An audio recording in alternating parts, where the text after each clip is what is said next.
Muito bem, a nossa página Estação da Luz Espírita não tem fins lucrativos. O objetivo é reunirmos aqui o maior acervo possível de matérias espíritas, livros da codificação, livros suplementares, entrevistas, palestras, etc. E também os programas oriundos da Web Rádio Estação da Luz de Natal e da Web Rádio Cristo Consolador de São Paulo.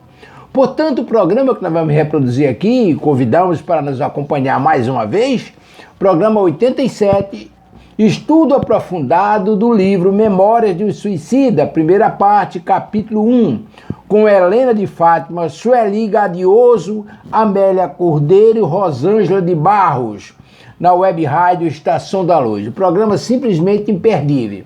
E eu quero agradecer pela sua companhia e convidá-la para mais esse programa. Muitíssimo obrigado e vamos ao programa.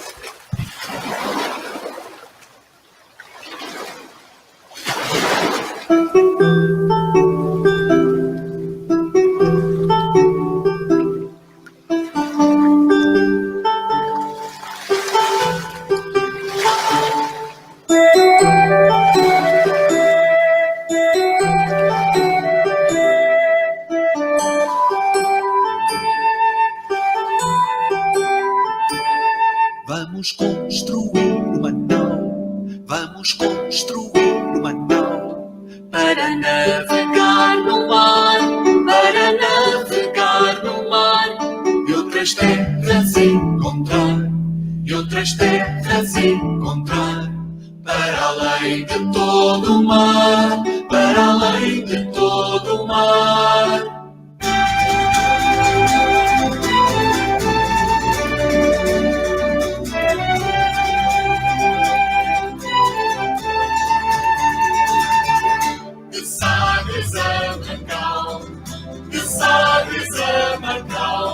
Vamos navegar num sonho e enfrentar o mar medonho e outras terras encontrar, e outras terras encontrar, para além de todo o mar, para além de todo o mar.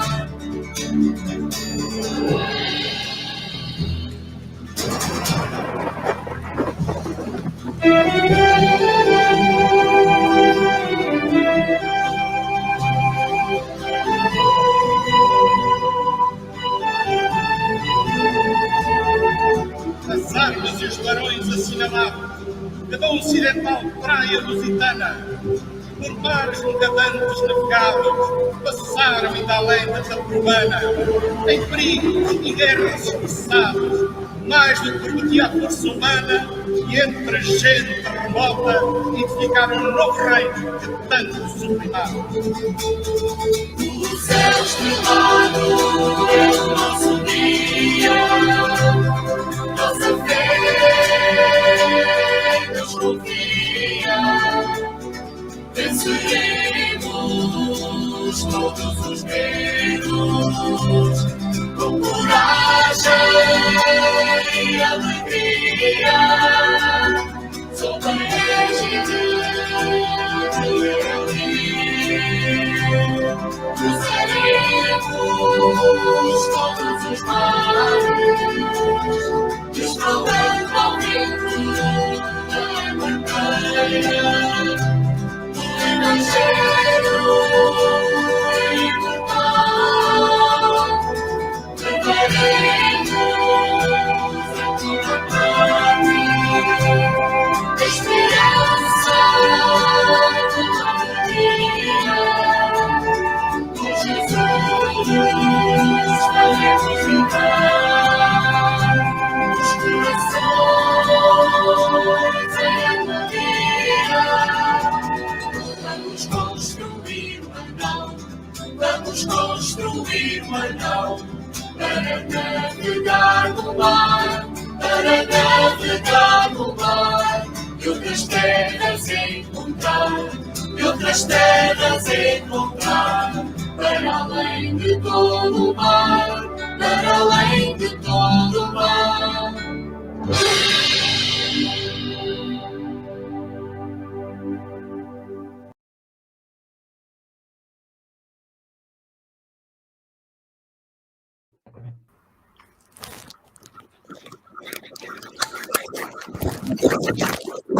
Bom dia a todos que estão nos ouvindo.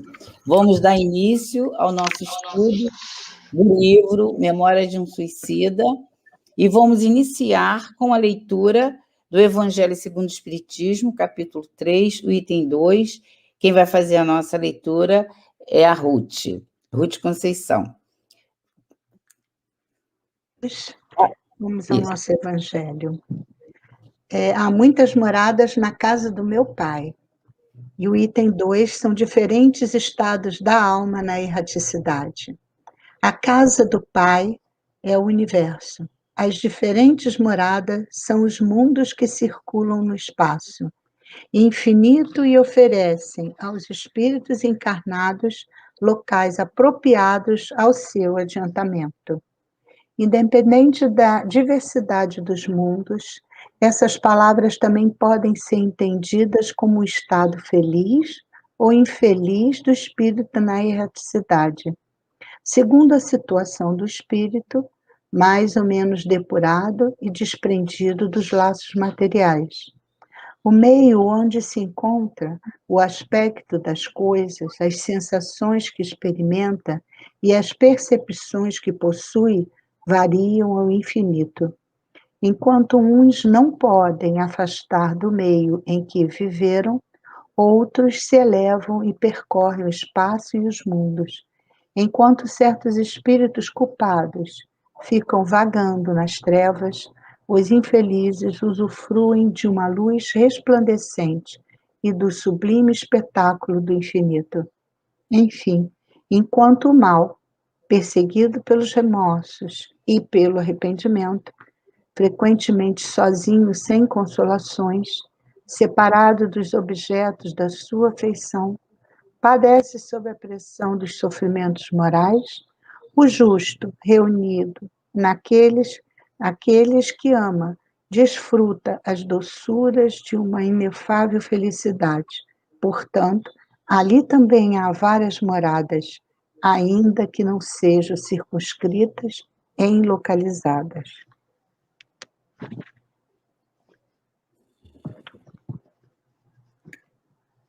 Rosângela, faz a nossa prece, por favor. Tá bom.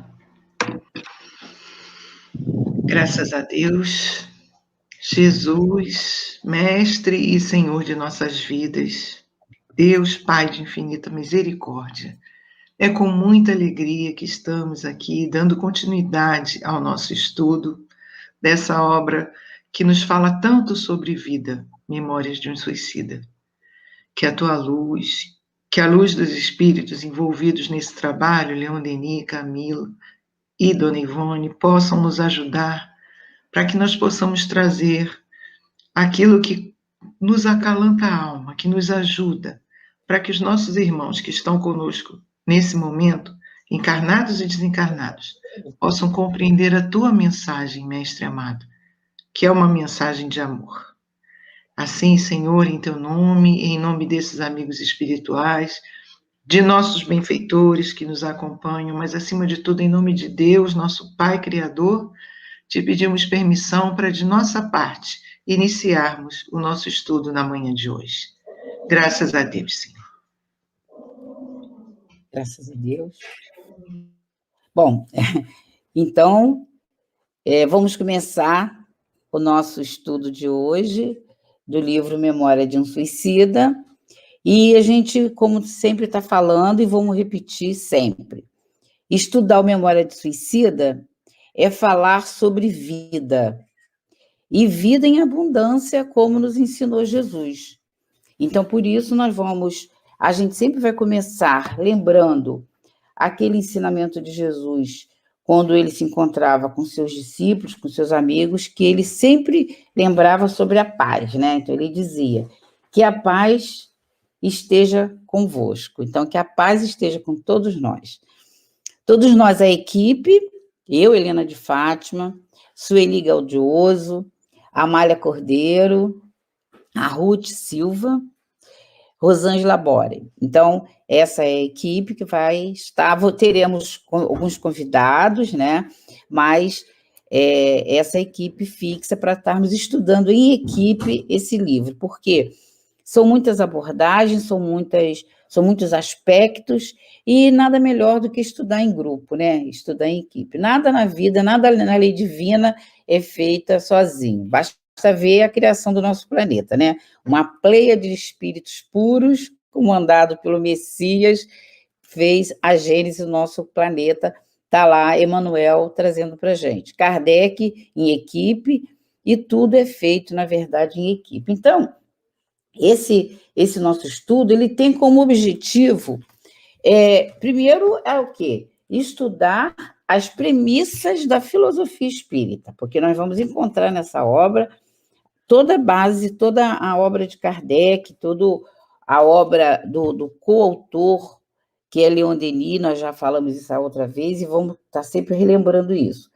E aplicar no nosso dia a dia as experiências dos personagens, principalmente de Camilo, que vem trazendo para a gente aonde foi que ele errou, como ele pensava, qual era o pensamento dele na época, ele como um escritor. A gente daqui a pouco vai fazer rapidamente uma pequena biografia dele, e vamos também analisar. Então, para analisar a obra, como é que nós vamos fazer? Nós vamos dividir a obra em parágrafos e fazer uma conexão entre as situações de dores dos personagens e com as nossas dores do dia a dia. Então, esse é o objetivo. Então, esse livro é um livro que nós vamos estar estudando ponto e vírgula de toda a obra dele. Então, a gente vai estar trazendo ao filósofo, muito filósofo, Leon Denis, não um filósofo niilista, aquele que fala que não existe nada, mas, pelo contrário, um filósofo com experiência do dia a dia, experiência da lei divina. Então, é o filósofo que estuda os fatos transcendentais. Então, a gente tem Maria, nós já até falamos na segunda-feira, na quarta-feira passada, mas nós vamos estar sempre repetindo Maria, a mãe de Jesus, a coordenadora de todas as colônias existentes no planeta Terra, quiçá outros planetas, porque no livro Carta de uma Morta, a autora, ela diz que Maria também é o ápice da figura feminina também no planeta dela. Então, deixa a gente pensar, né, Amália? Da mesma forma, não é isso? Abre o microfone, Amália, pode abrir.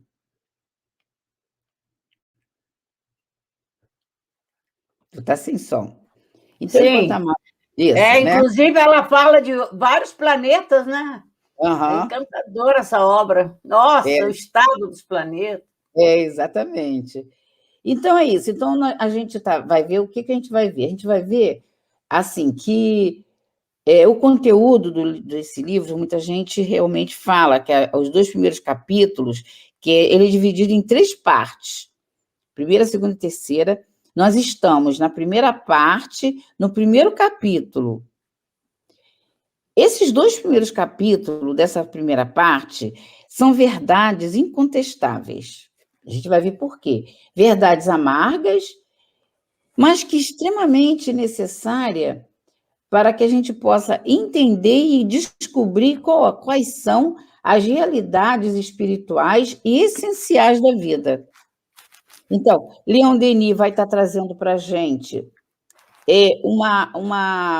vai dar uma doçura literária do texto, né? Uhum. Mas doutrinária. Doutrinária. Né? Então, são 2 aspectos que o Leon Denis vai fazer. Vai trazer os fatos, e quem vai trazer os fatos, mas vai trazer os fatos de um espírito que é considerado no planeta Terra um gênio da literatura.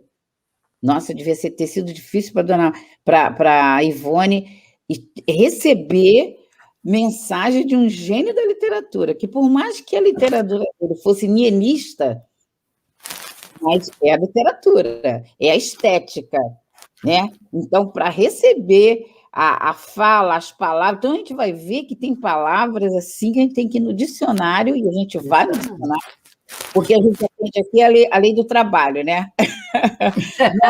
Não vamos trabalhar com a lei do menor esforço, tá? Podem esquecer do menor esforço. Não vamos só citar, vamos, né, compreender. Isso. Bem lembrado.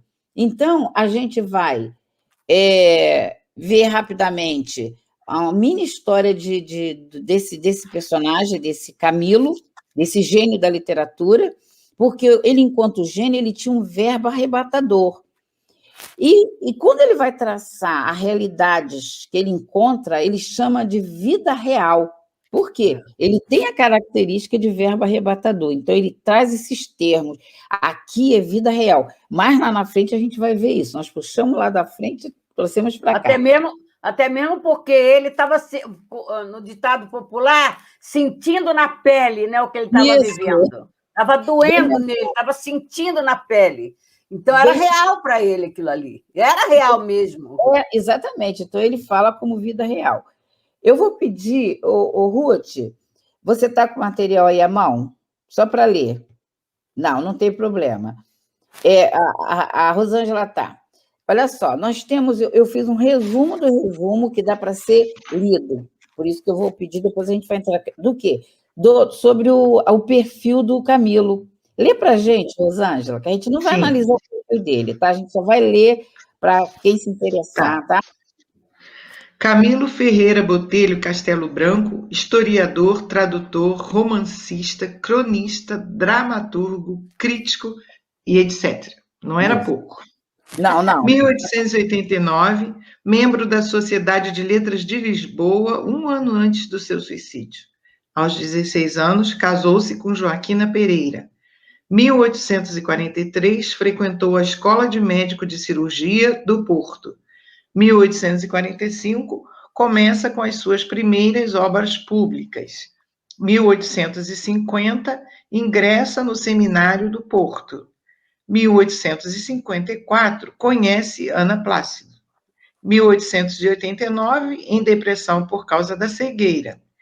1851 a 1890, escreveu mais de 260 obras, utilizando-se de vários pseudônimos, tais como Manuel Coco, Aquizero, Anastácia de Lombriga. 1890, 1º de junho, suicidou-se. 1891, mês de janeiro, ele foi aprisionado nessa região 7 meses após o seu suicídio, para ficar protegido de outros perigos ainda maiores, conforme veremos posteriormente. Olha só. É uma pequena história, mas eu acho que já dá para tudo, né, Ruth? Deu uma ideia, né? Ter uma pequena ideia. E aí, quem se interessa... E conforme nós formos estudando, que conforme for estudando vai ser alguns anos, se preparem, ninguém tem pressa de morrer, né? Então a gente pode ficar bastante anos aqui estudando a obra.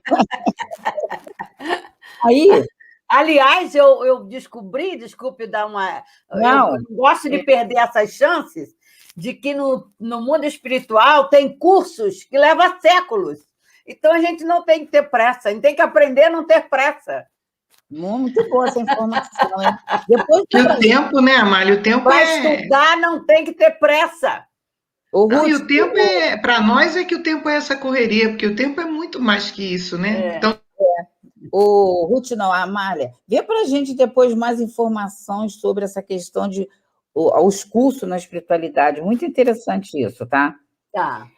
Então, a gente está vendo o seguinte, que o Leon Denis, que é o coautor, a gente também fez um resumo muito rápido, mas é legal, que ele diz assim, quando a gente fala por meio suave, entende-se a força e a beleza das suas palavras.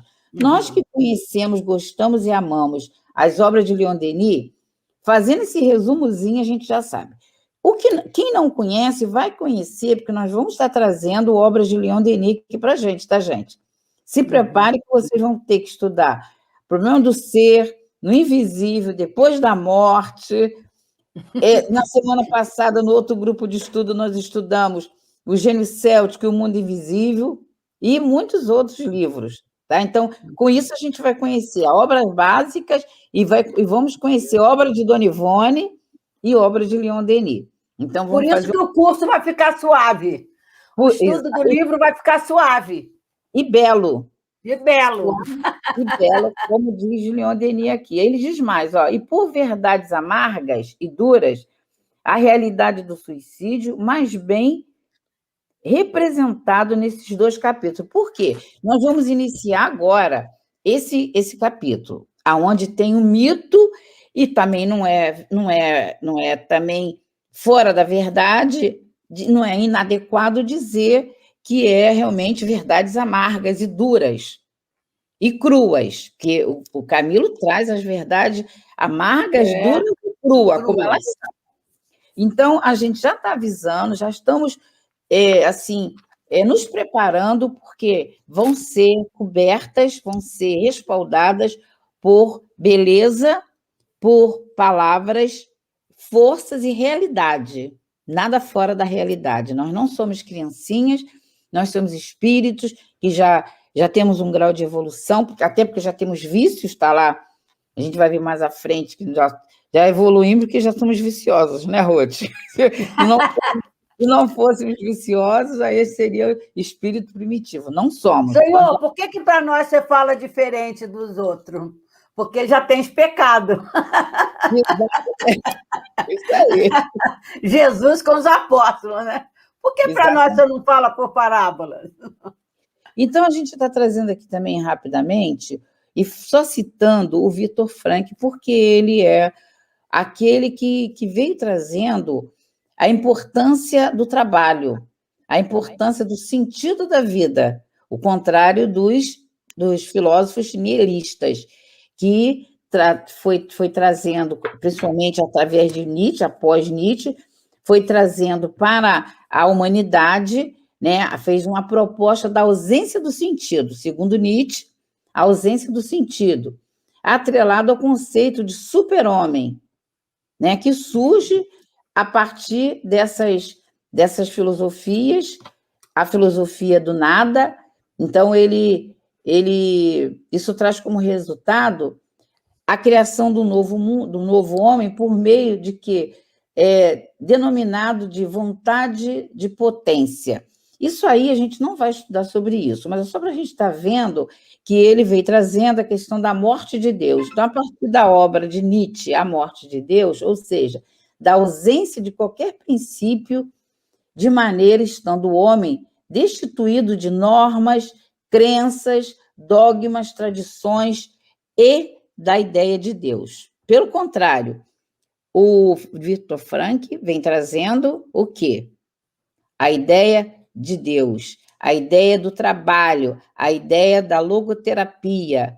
Então, a gente está trazendo o Nietzsche em contraponto o que foi, na verdade, o gênio escritor Camilo, que só numa obra dele, Amor de Perdição, 3 personagens se matou.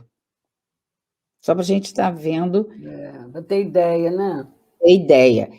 Então, a gente segue só refletindo o seguinte, a maioria dos seres humanos, né, sempre em algum momento do mundo, algum momento na existência, já pensou, já fez aquela pergunta: quem sou eu? Quem sou eu?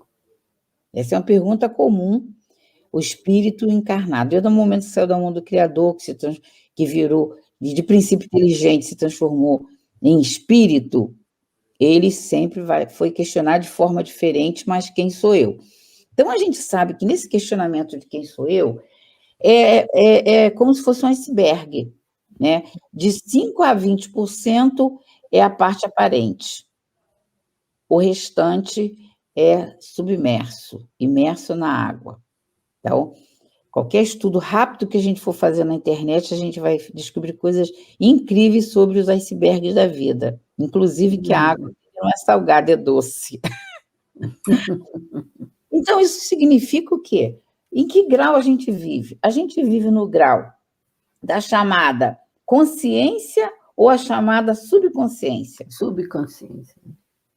Não é isso? Essa é uma pergunta que a gente faz para a gente mesmo quando a gente vem aquela questão de quem sou eu.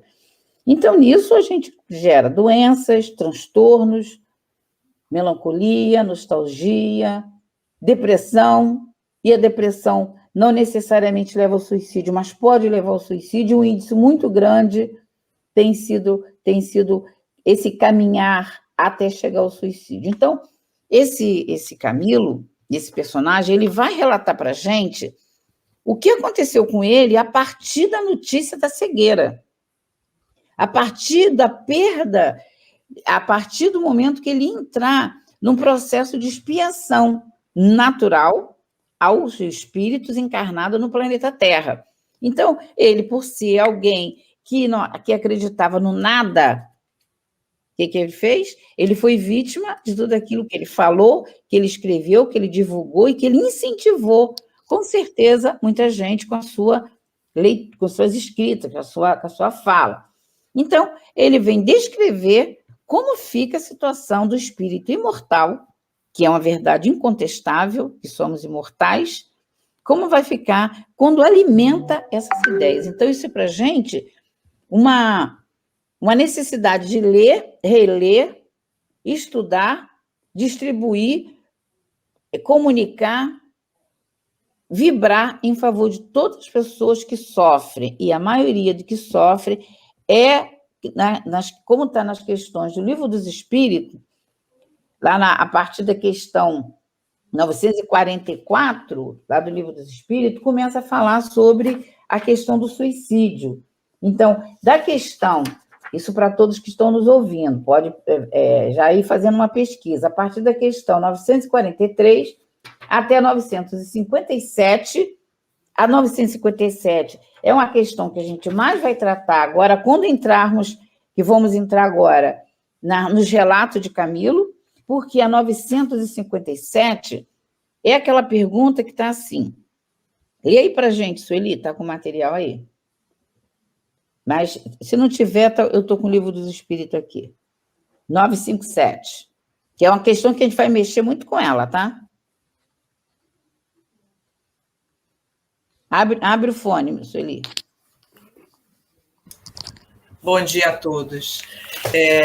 Sim, a questão 957, a gente vai falar rapidamente, o resumo aqui dela, ela nos fala assim, a pergunta que Kardec fez foi, em geral, quais são as consequências do suicídio relativamente ao estado de espírito?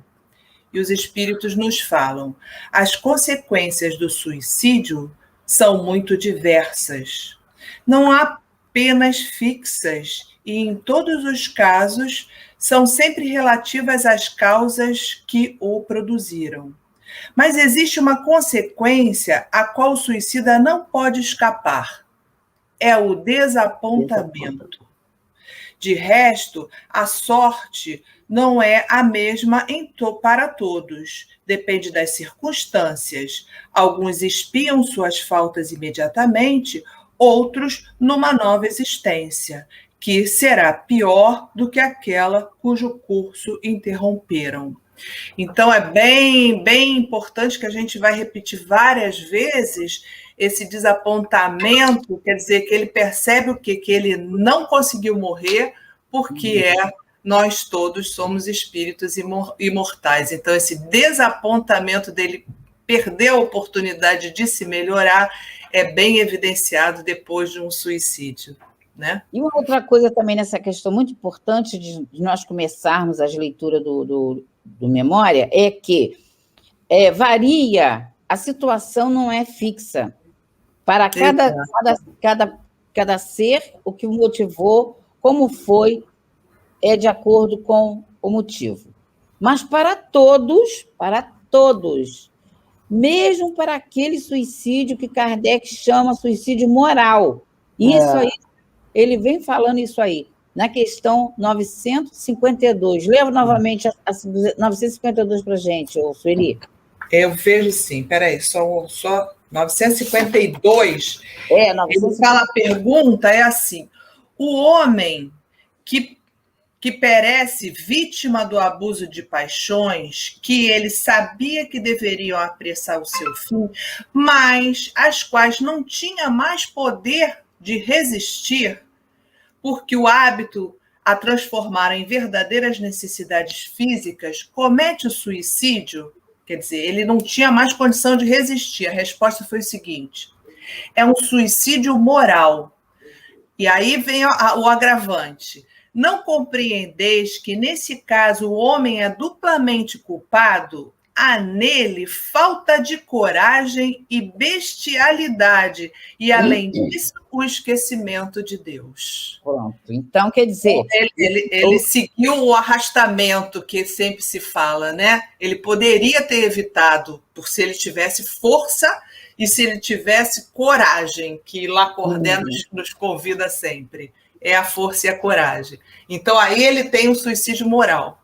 Exatamente. Então, na verdade, seguir tem que ter muito cuidado com leituras de jornais, com leituras de profetas, de filósofos, como preconiza Leon Denis no Problema do Ser Destino da Dor, no capítulo 24. Por quê? Se você se deixar levar por um filósofo que diz para a gente a morte de Deus, ou seja, a ausência de qualquer princípios, desta maneira está o homem destinado a não viver de normas, nem crenças, nem tradições, nem nada que leve a gente a pensar na inteligência suprema do universo.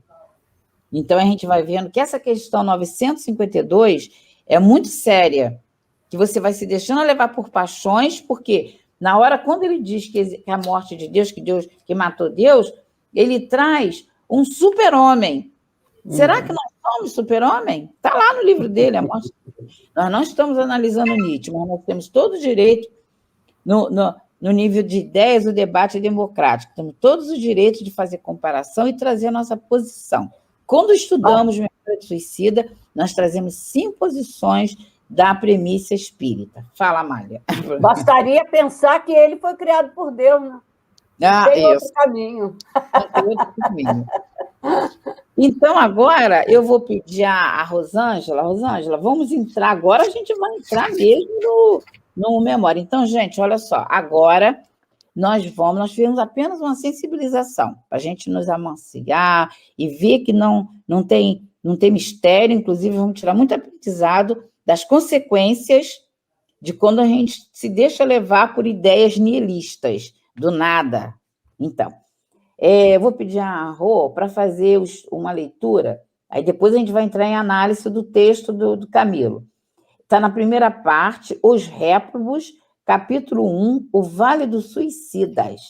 Lê para a gente, Rosângela, esse primeiro, nós dividimos esse item aí, no livro não está dividido assim, mas nós que dividimos para a gente poder estar didaticamente nos organizando. Então, esse item 1, lê esse item todo que está aí na nossa apostila. Rosângela, por favor.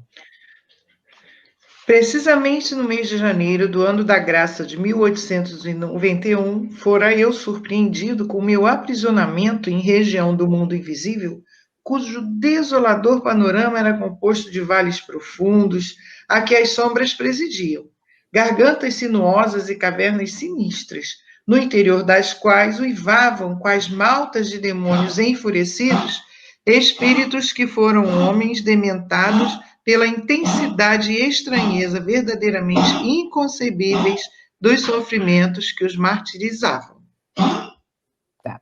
Então, o que a gente vê aí? Como é que a gente pode analisar, pelo menos, esse primeiro parágrafo, né?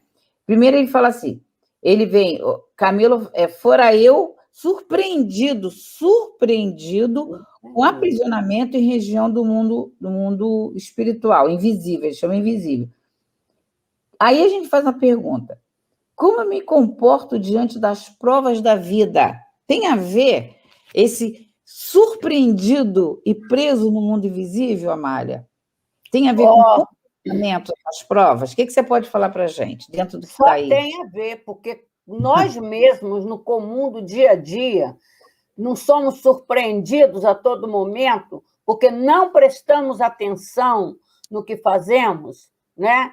Até mesmo aquela questão lá do iceberg, do inconsciente, né? Nós, por falta de nos conhecermos como seres imortais que somos, né? O que acaba? Acaba a gente vivendo a vida superficial, E essa questão da vida superficial, de você viver, por exemplo, a ideia nihilista, né, como foi muito bem colocado, então você vive numa ilusão, mas a vida não é ilusão. E a todo momento a realidade da vida se apresenta para você. E aí você pega com surpresa. Ah, meu Deus, por que eu não pensei? Ah, meu Deus, por que eu não fiz isso?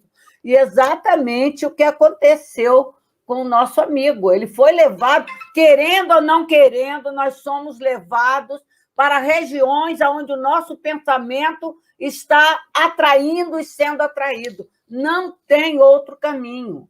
É a nossa realidade de individualidade espiritual. Você vê que a leitura do Evangelho de hoje fala sobre esse tipo de mundo, né, Ruth? Sobre essas nuances, né, de particularidade do ser. Ele foi para lá surpreendido porque tinha a ver com as provas e como ele reagia às provas dele.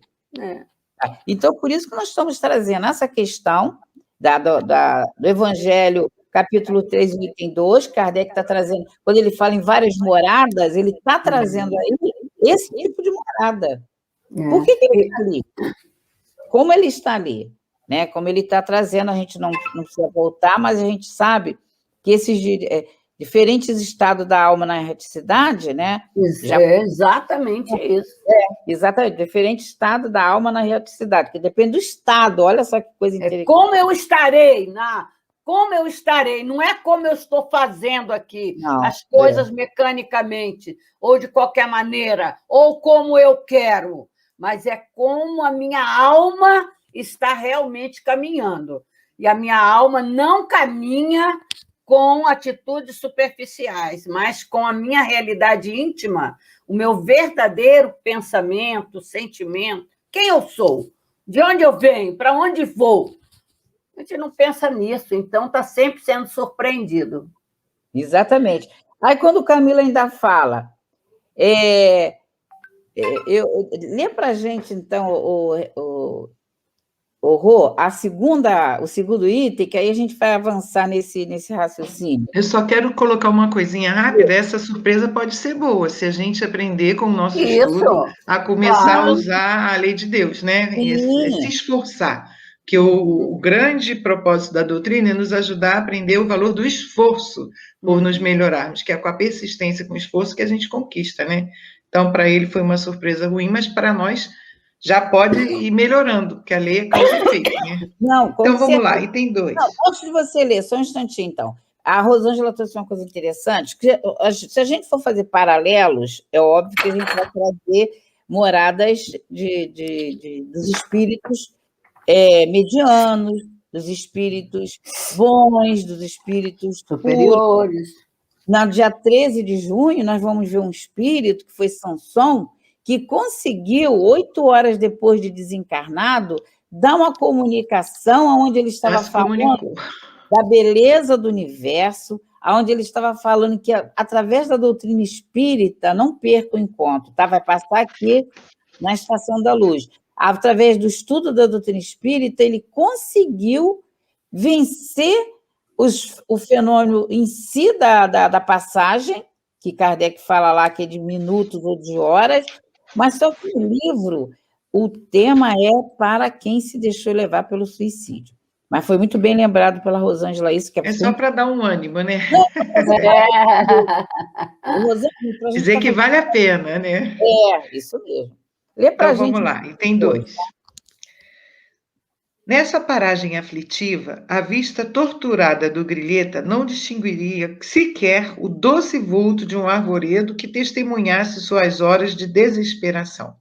Tampouco paisagens confortativas, que pudessem distraí-lo da contemplação cansativa dessas gargantas, onde não penetrava outra forma de vida que não a traduzida pelo supremo horror.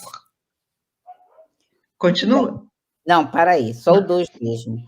Ô, Sueli, olha como a gente pode... Tem alguns elementos no Livro dos Espíritos, no Evangelho, que pode ajudar a gente a entender essa questão. Quem é esse povo que está ali? O que no livro do Evangelho, o que no Evangelho e no Livro dos Espíritos está representando? Porque Kardec vem falando, existe uma população que está toda unida porque tem um perfil.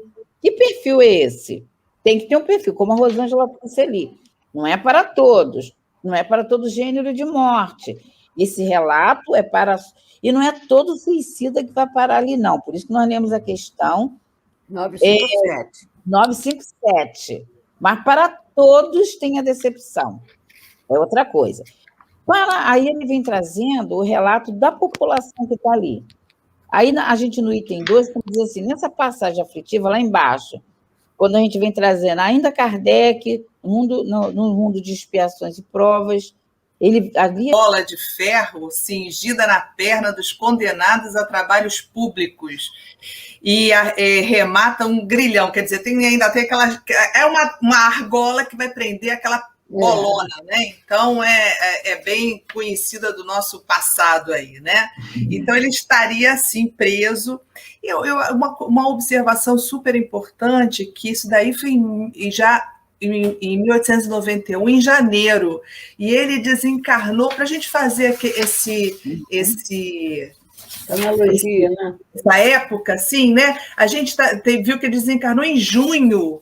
Então, ele ficou de junho a janeiro perdido e depois ele se viu aqui nessa área. Então, a gente daqui a pouco vai ver o que aconteceu também nesse período que ele estava solto no mundo e podendo causar mais problemas do que nessa área que ele ficou aqui, que a gente está achando tão ruim, mas mesmo assim ele foi socorrido para essa área, que a gente vai analisar aí. E nessa área aqui, segundo o Evangelho, segundo o Espiritismo, no capítulo 3, ele fala que as qualidades inatas que possuem são prova de que eles já viveram e de que realizam um certo progresso.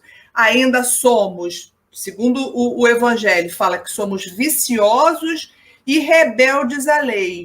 E podemos ficar exilados no mundo ingrato e para aí expiarem as faltas mediante penosos trabalhos de miséria. Então, define o local que ele foi acolhido. Foi acolhido. Exatamente isso. O local que ele foi acolhido estava de acordo com o estado mental desse indivíduo, que é rebelde à lei, como diz o Evangelho, e aí, como esse indivíduo está rebelde à lei, ele vai ser exilado nesse mundo proporcional ao sua consciência, ao seu pensamento. E é por isso que no Evangelho também ele fala isso, que o número dos vícios nos quais estão inclinados também são indício de uma grande imperfeição moral. Também é a qualidade que ele está se encontrando, por isso que ele foi acolhido neste local. E aí ainda fala assim, segundo o Evangelho, na Terra, variedades são infinitas, mas que têm por característica comum servir de um lugar de exílio para espíritos rebeldes à lei. Então, são todos os indícios que a gente tem que abrir os nossos olhos, como propôs a Rosângela, para que a gente tenha consciência de como está o nosso estado de consciência, porque você vai desencarnar, é um fato, não há como sair desse, que saiamos de uma maneira boa, para que a gente seja, então, descobertos e surpreendidos por um mundo melhor, do outro lado da vida. Então, tudo isso aí nos dá conta, então, que o objetivo e a finalidade da vida, da nossa destinação, tem que ser a melhor possível, realmente. E se a gente estiver ainda viciosos, rebeldes, contra a lei de Deus, a gente vai ter essa surpresa, que para a gente aqui, que já está sendo esclarecido, graças a Deus, já não vai ser mais surpresa. Então, que a gente tem que elaborar o nosso futuro. É agora para a gente elaborar o nosso futuro. Aí a gente vê que ainda traz a questão que a gente não pode esquecer, que é a questão 115, que está aí. 115, Essa questão de 115 a gente vai falar diversas vezes. Essa a questão 115 é o nosso lema de todo dia. Pois é, a gente tem que acordar para ela, né? A pergunta da questão 115, no Livro dos Espíritos, nos pergunta, dentre os espíritos, uns foram criados bons ou maus. Mas lá no final da resposta dos espíritos é que a gente tem que acordar realmente, é um chamamento definitivo e a gente não pode mais esquecer. Eles falam assim, a gente vai ter que aceitar as nossas dificuldades, as nossas vicissitudes, porque todos estamos num planeta de provas e de expiações, consequentemente vão haver vicissitudes. E vai haver vicissitudes, não tem como a gente abrir mão. Mas, aí é que vem, uns aceitam essas provas com submissão e chegam mais prontamente ao objetivo que lhes é destinado. Outros só as suportam murmurando e assim permanecem por sua culpa afastados da perfeição e da felicidade prometida. Então, como a gente reclama das coisas? Isso é um fato que a gente tem que acordar para isso. A gente quer continuar a nossa jornada espiritual no caminho da perfeição, que é o objetivo da nossa encarnação. A gente quer ser, né?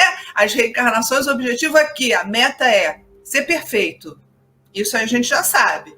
E como a gente vai usar nossas dificuldades como aprendizado, como processo evolutivo, como forma de nos impulsionar? Então, não reclama. Aceita, essa é uma dor que é para o nosso crescimento, é sem murmurar, é para você aceitar as dificuldades. E foi exatamente esse erro, essa falha que levou, e a falta de Deus, o afastamento de Deus, nos leva a isso, né, principalmente, que leva ao indivíduo a sair da vida por esse caminho, porque ele não aceita as vicissitudes, que são uma forma do seu adiantamento. Quer falar, Mário? Fala aí, Mário. Então, só rapidinho. Não precisamos esperar chegar num grau tão doloroso para nós podermos já começar a se despertar. Porque o mal do momento é a reclamação e lamentação. Isso. E a espiritualidade tem recomendado. Se você quer ter paz, para de reclamar, para de lamentar. Procura parar para pensar nas situações. Isso quer mesmo. ter paz, mas o que você está fazendo para isso? Lamentação e reclamação vai acontecer essas coisas drásticas na vida da gente. Então, tem duas perguntas. Nós podemos começar agora. Tem duas perguntas que eu acho que vai bem ajudar nisso que a Amália está falando. Tem que ser do jeito que eu quero? As coisas da vida? Está aí, no nosso material. Tem que ser do jeito que eu quero? Logo na sequência. Outra pergunta. Não deu certo, mas vou repetir? Não está dando certo eu me afastar da lei divina, da lei de justiça, de amor e de caridade. Não está dando certo, eu tenho que fazer reforma do meu pensamento e do meu caráter. Está lá Leon Denis nos aconselhando. Aí a gente segue. Ruth, tem como você achar aí para a gente, para você ler lá em cima, naquele início, o item 3. O solo coberto de matérias enegrecidas. Tem sim. Tá, querida. Lê esse 4 todo, esse 3 todo, tá? Para a gente depois ler o 4. O solo, coberto de matérias enegrecidas e fétidas, lembrando a fuligem, era imundo, pastoso, escorregadio, repugnante.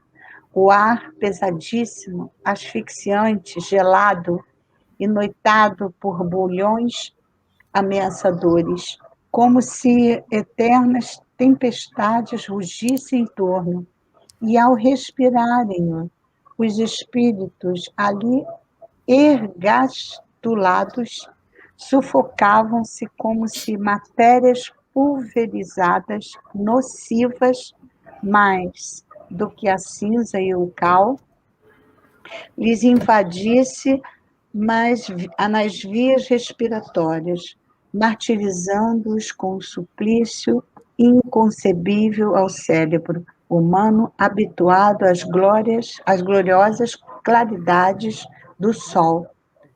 dádivas celestes que diariamente abençoa a terra, e as correntes verificadoras dos ventos sadios que tonificam a organização física dos seus habitantes. Não havia então ali, como não haverá jamais, nem paz, nem consolo, nem esperança. Tudo em seu âmbito, marcado pela desgraça, era miséria, assombro, desespero e horror. Dir-se-ia da caverna tétrica do incompreensível, indescritível a rigor, até mesmo por um espírito que sofresse a penalidade de habitá-la. Olha, e aí, Rosângela? Muito triste, muito triste. Muito triste, né? Pois é. Lá embaixo... É exatamente o que a Ainda bem gente que Deus vinha é bom. É exatamente o que a gente vinha conversando, né? A extensão do plano espiritual é o que nós somos. Então, ou seja, depois de desencarnar, nós vamos ter aquilo que nós plantamos, né? Então, para eles, pela situação mental, emocional, de vida, aquilo ali ainda era um socorro, porque a gente viu que ele ficou antes solto, né? E a gente depois vai entender o que aconteceu. E quando vai para o Vale do Suicídio, na verdade, está amparado pela misericórdia divina, está sendo socorrido, né? Dá de frente com toda essa situação tenebrosa, que é reflexo daquilo que eles plasmaram para si mesmos, porém, eles estão amparados, eles estão sendo protegidos, eles estão sendo observados pelos espíritos da colônia que estão em torno deles. Isso já é uma coisa que vai ajudá-los, com certeza positiva. Esse momento é muito necessário, inclusive para nós, e a gente viu na pergunta do Livro dos Espíritos, que fala que uns aceitam com submissão e vão mais rápido, que a Sueli trouxe para nós, e outros que não ligam, têm um tempo maior de dor, para que a gente possa analisar essa pergunta do final aí, afinal de contas, trazendo para a nossa vida. Tem que ser do jeito que eu quero? Será que não deu certo, mas eu vou repetir? Porque aí eu estou vendo que a lei é causa e efeito, eu estou vendo como é que eu vou preparar o meu futuro de espírito imortal. Todo o esforço desses espíritos para fazerem esse livro, que ficou tanto tempo, a gente viu isso, esperando para ser lançado, uma situação favorável, é para que a gente use esse depoimento de Camila e de todos, no sentido de observarmos a nós mesmos, nos conhecermos e nos colocarmos diante dessas perguntas. Afinal, não deu, estou fazendo tudo errado, estou repetindo o erro, como assim?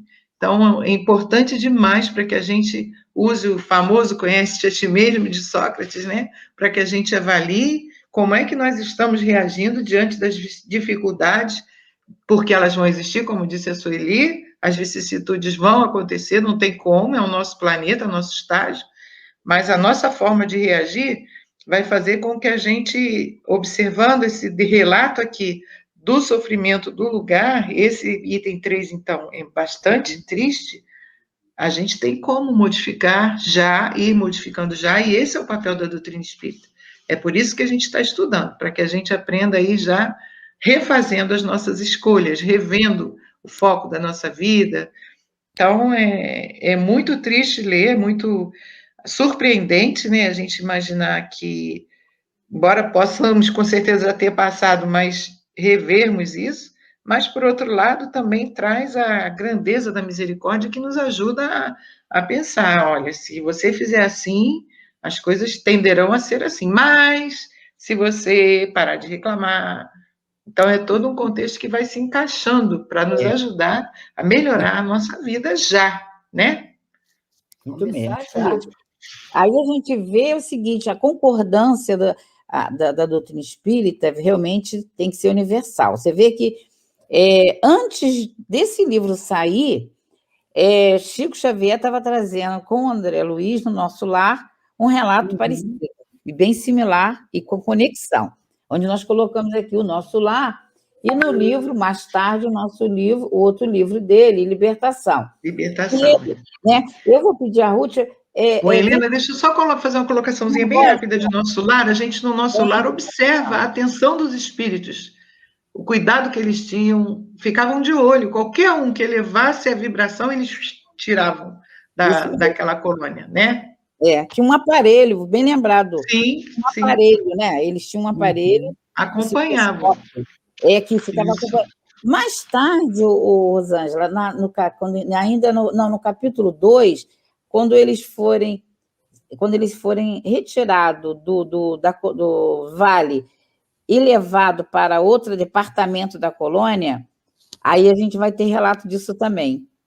A gente vai estudar sobre isso que você está falando, que aconteceu no nosso lar, vai ser bem parecido. Então, a gente está vendo que só é verdade quando ela é universal. Essa é a grande questão.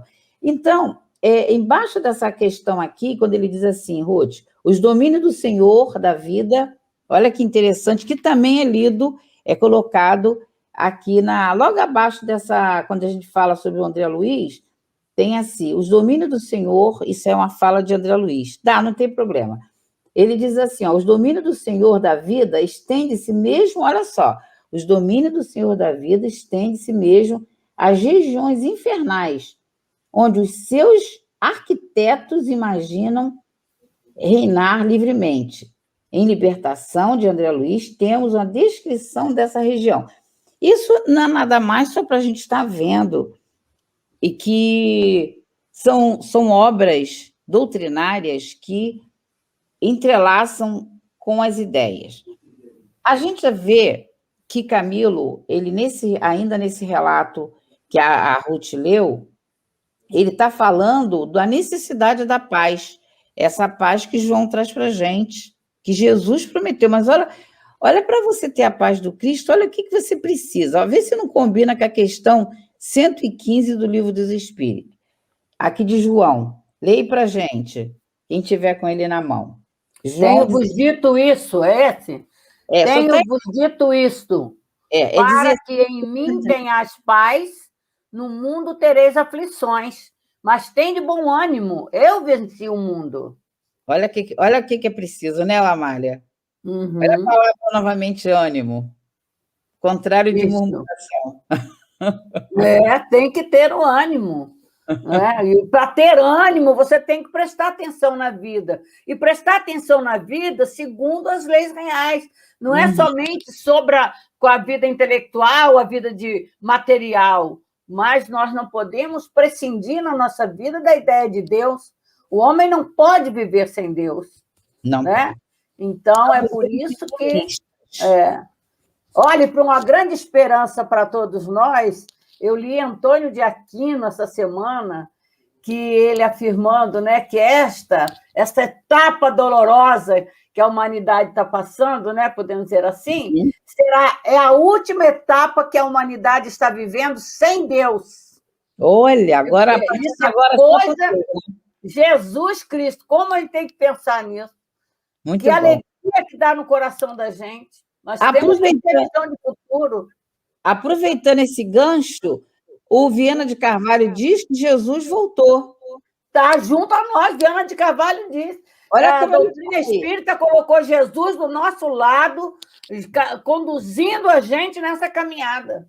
Olha o que ele diz aqui. Eu trouxe um texto de Viana de Carvalho, diz assim, nós trouxemos um texto que diz assim, está bem abaixo, de Viana de Carvalho, né? Nos revela que o retorno do Cristo está no surgimento do Evangelho segundo o Espiritismo. Eu vou ler só um texto pequenininho. Tu consegue ler ele aí, Rosângela? Ou Rosângela ou Sueli? Eu tenho ele aqui. Bom. Tá, quem conseguir achar primeiro? Aqui. Enquanto a noite moral se demora no corpo ciclópico da Europa, Jesus vela o Evangelho segundo o Espiritismo, que então no mundo corporifica a palavra imperecível do excelso enviado. É ele mesmo de retorno, tomando os filhos e as filhas da dor nos seus amorosos braços para os conduzir aos páramos da luz gloriosa, inextinguível da verdade. Ai, meu Deus, isso dá uma alegria interior tão grande. Exatamente. É muita alegria. Jesus voltou na figura do Evangelho segundo o Espiritismo. Então, tem que ver. que todo aquele que comer e beber da minha carne... Tire Jesus da cruz, Jesus está do seu lado. Ainda voltando com a questão da necessidade do ânimo, quem conseguir primeiro pode ler. Ó, tá aberto. Aí, Rô. Tem Tá aí, Rô, Sueli. Eu quer? tenho aqui na frente. Eu tenho aqui o nosso Não, lê amigo. aí. Eu tenho, amigas, Cordé. mas eu estou preoccupada é com a hora, gente. Tá, Porque Desânimo é um erro. Vai lá. Faltam 5 minutos, temos que encerrar, né? A gente encerra e aquele item 5 a gente deixa para semana que vem, tá, gente? Tá bom. Deixa o Cordé. Vamos lá. O desânimo é um erro. Deus vos recusa consolações se vos falta coragem. A prece é um sustentáculo para a alma, mas não é suficiente. É preciso que ela seja apoiada sobre uma fé viva na vontade de Deus. Muitas vezes vos foi dito que ele não envia um fardo pesado para ombros frágeis. O fardo é proporcional às forças, como a recompensa é proporcional à resignação e à coragem. Evangelho, capítulo 5, item 18, Lacordaire. Isso mesmo. Então, desculpa por eu não ter prestado atenção na hora, a Rosângela prestou. Então, o Ruth, faz uma vibração em nome de Deus, de Jesus e Maria de Nazaré, em favor do suicida, breve, para a gente estar encerrando, tá, minha filha? Obrigada. Ok. E assim, querido Jesus, amado Deus, nosso Pai, de infinita bondade e amor, estamos a encerrar este momento de estudo, mas antes de encerrarmos, Senhor, queremos elevar os nossos pensamentos a Maria de Nazaré, que com todo esse amor que ela tem pela humanidade, com todo esse carinho que ela tem com cada um de nós, possa vibrar a tua luz, a vibrar aquelas emoções mais profundas dentro de todos nós. Mãe querida, ajudem aqueles que estão desesperados, sem conseguir abrir os olhos para a vida. Que eles possam sentir a tua vibração de amor em seus corações, trazendo ânimo para a vida terrena, força para conseguir vencer os maus pensamentos. Nós aqui também, encarnados e desencarnados, a auxiliar essa falange maravilhosa de Maria, rogamos a cada um que está ouvindo neste momento, ânimo, amigo, ânimo, porque a vida vale a pena. Deus nos deu, Deus nos dará e sempre estará próximo a nós para nos auxiliar nesta caminhada. Muito obrigado, Jesus, muito obrigado, Deus nosso Pai. Muito obrigado, Maria de Nazaré, e toda essa espiritualidade encarnada e também desencarnada que está próxima a nós. Muito obrigada. Graças a Deus. Graças a Deus. Obrigada a todos. Obrigada a todos.